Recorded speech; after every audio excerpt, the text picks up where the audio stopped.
Many of you are stronger than you realize, but you're just held back a bit by your grip strength. You may have heard that a chain is only as strong as its weakest link, and for many people, that's their grip strength. To the point where someone might think they can't do a pull-up or lift their goal weight yet, but they may have the arm strength and the back strength, but because their grip gives out, they can't. Yet. Now, many people realize this and they want to build a stronger grip, and that's why there's all kinds of grip training devices on the market, and a lot of them are pretty cool, but you don't necessarily need them and not everyone wants to buy them. You can build a very strong grip with just body weight and calisthenics. So just using a few items from around the house, I want to show you like 5 different exercises to strengthen your grip, starting with something that almost everyone can do and ending with one that I haven't seen anyone do in real life for the full time, but I'm sure some of you can, so let me know. Okay, the first one you can try if you have a railing or low pull-up bar or something sturdy and safe at home is just a lean hang, where you're not quite hanging off the ground, and most people can do this. And it might feel too easy, but I know some people are just starting off, and I wanted to start with something that was a little bit more accessible. An easy way to progress this, if you have something you can put your feet on, or just a lower bar, is to lean further down. So generally, the lower the bar, the harder it will be. And I deliberately left my ring on so I can show you that I recommend taking it off. In general, if you have any kind of jewelry, I recommend taking it off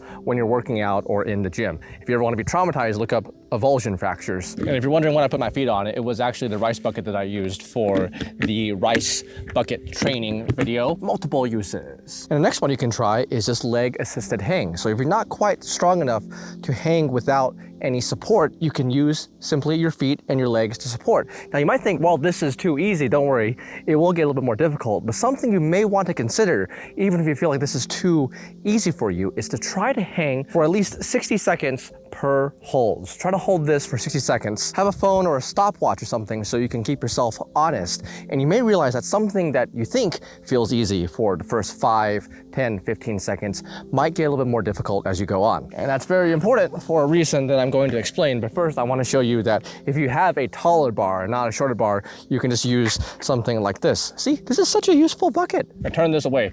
Not sponsored, any bucket will work. There's a free fitness routine on our website if you want to get started working out from home, building up with push-ups, pull-ups, squats, and beyond. We have a support board with trainers answering your fitness questions if you need help, and a mobile fitness app that can walk you through these exercises if you just want to get started.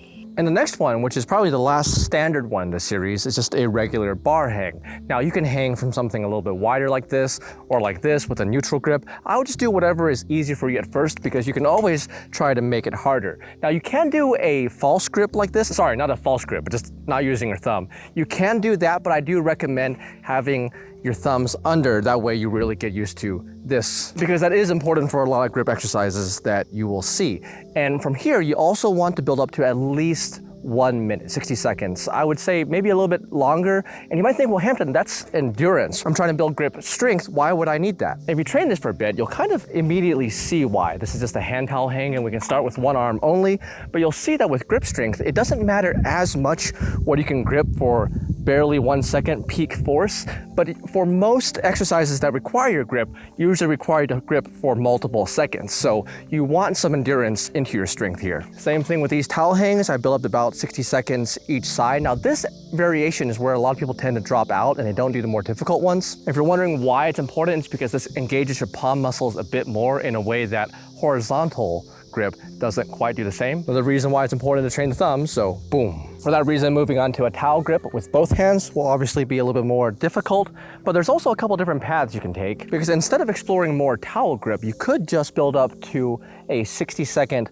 one-arm hang, which is fairly difficult and will also work your elbow, and a lot of other things are important for your grip. And the reason I say that is because you could have a very strong grip, which is kind of the opposite problem that I mentioned in the beginning, but if you don't have the elbow and the shoulder capacity to make that grip more functional and really express that strength where you can grip something and you aren't like, my shoulder. And that's why training with a one-arm hang can be pretty useful for that. And if you're feeling like, if you rotate and fall, then you may want to consider putting an arm or something here to stop yourself from rotating, to keep it more of a focus on your grip. And while a minute for that is a good standard, I would say around this point, whichever path you take, it can be around the time that you start lowering the standard to where it's not 60 seconds before you move on, but maybe like 30 seconds, and you just like make it a little bit more difficult. That might seem a little bit more reachable for some people. And the other path that you can take is to use a towel or a rope if you want to be more professional to explore that kind of vertical grip, which can challenge your palms in a different way. As mentioned, doing it on one side like this is usually a little bit easier, not just because these are easier to grip, but because I've noticed putting your hands together can kind of help them support each other, which is a useful progression. And it's for those reasons that using a double over towel on two separate bar things like this will make it a little bit more difficult. And if you've seen these exercises before, then yeah, I didn't make them up. I first read about these like a decade ago. They've probably been around for maybe hundreds of years if you consider rope climbing. I've made videos about these before, but I want to go more in depth in a longer video like this. And you can, for all of these other progressions, you can assist a little bit with your legs if you want something in between. If you're like, yeah, I can do this one, but I can't quite do this for very long, I would just hang on and be like, oh, starting to slip, maybe a little bit before you start to slip, and then use a little bit of assistance so you can hang a little bit longer. For all these progressions, you might feel effort, but you shouldn't feel any finger pain, in my opinion. And that happens especially for these vertical ones, because it's easier for us to slip and be like, ah, man, whew. It shouldn't hurt. If it hurts, I recommend backing off and using an easy progression. You can still build solid strength and important grip strength endurance without hurting your fingers. They're very nice, so we gotta try to take care of them. And before we get to the final progression in this grip series, I want to talk about a question some people would have, because I was reviewing the footage and I think some people might wonder this. And that is, Hampton, you've talked about grip strength, but we've so far only talked about isometric holding static strength. We're holding on to the bar, the towel, or the rope. What about movement? Right, so we talked about push-up strength. We are moving with a push-up. Sit-ups are moving. Squats are moving. Why are we not training grip by moving? And I would say that's an excellent question, but there's two sides I would answer to that. One is we get better at what we specifically train. So if we want to train to use our grip to hold on to a heavy bar, hold on to a pull-up bar as we're doing weighted pull-ups or pull-ups, then we will tend to get better at that if we train for that. If we train by holding, we'll get better at holding. And second, I have noticed that while you can use crush grippers, and I like these, and other equipment to build good crushing strength, as the numbers go up, our fingers tend to hurt a little bit as we do that. And it's not necessarily a good kind of pain that makes us stronger. This kind of pain might make us weaker. Now, that said, can you build up? Quite possibly. Quite possibly. You might be able to build up without pain. There probably is someone out there that can do hundreds of pounds, an incredible, mind-blowing amount.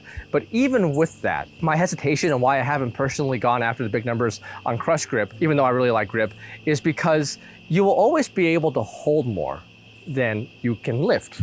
Right, so I've made a video about this. In this case, you should be able to hold more than you can crush, because once you can go beyond just holding something, you will be able to move. So that number should always be higher. So if you want to build good grip strength and you usually use your grip by holding onto things, then holding onto things might be the primary way that you want to train.